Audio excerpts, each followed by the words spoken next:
అన్విత, శాన్విత, కున్విత, మన్విత, నాకు ఇప్పటికి అర్థాలు తెలివి వీడికి. పేర్లు వింటుంటే విచిత్రంగా ఉన్నాం. ఎక్కడో విన్నాను శాన్విత, నాకు బుర్రబాడైపోయింది. ఏం లేదు, మనకున్న అహంకారం ఏంటంటే ఎవరో పెట్టద్దు. ఎందుకమ్మా అంత పట్టుదల? ఒక మంచి పేరు పెట్టాలి, పిల్లలు మంచివాళ్ళ వాళ్ళని ఆలోచించాలి, కానీ ఎవడో పెట్టింది పెట్టాలి, ఎవరూ చేయింది చెయ్యి, ఇదంతా అహంకారమేనండి. ఇందుకే జీవితాలు నాశనం అవుతున్నాయి. ఎదిగిన పిల్లాడు కూడా ఎవడూ పెట్టిన పేరు పెట్టారు కదా, వాడు ఎవడూ చేయని వంకర పని చేస్తాడు, మిమ్మల్ని కూడా జైల్లో పెట్టి తీసుకెళ్తాడు. అప్పుడు చెప్తాడు, నాన్న ఎవరు పెట్టిన పేరు పెట్టావు, ఎవరు చేయనంత పని చేశాను, పో నాతో పాటు నువ్వు కూడా దా.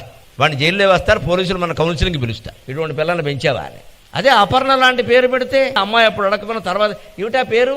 పర్ణాలు కూడా సేవించకుండా తపస్సు చేసిందన్నమాట. ఎవరు? మన గుళ్ళో అమ్మవారమ్మా. ఎందుకు చేసింది? భర్త కోసం. భర్త కోసం తపస్సు చేయడం ఏంటి? ఆయన భర్త శివుడు కదా, ఉన్నాడు కదా. సతీదేవి యోగాగ్నిలో దగ్ధం కావడం కథ చెబుతాడు. ఎందుకు దగ్ధమైంది అనగానే పిలవన బేరంటానికి వెళ్ళింది చెబుతాడు. అప్పుడు అమ్మాయి నేర్చుకుంటుంది పిలవన బేరంటానికి వెళ్ళకూడదు. ఎన్ని విషయాలు చెప్పొచ్చునండి ఒక్క పేరు ద్వారా. అన్విత, శాన్విత అంటే ఏం చెబుతాడు?